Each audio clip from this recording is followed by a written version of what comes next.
ఇది విన్నారా? ఏంటంటే పతివ్రత పరమాన్నం వండితే తెల్లారేదాకా చల్లారలేదంట. అట్లుంటుంది కొంతమంది కథ.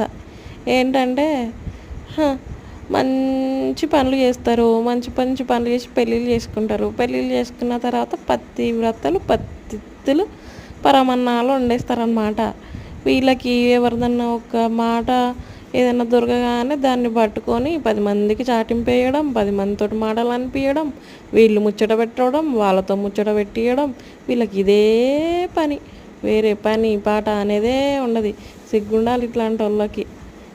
ఏంటంటే పెళ్ళి కాకముందు ఎన్నో తప్పులు చేసి పెళ్ళి చేసుకున్నాక పతివ్రతలు కాగానే సరిపోదు.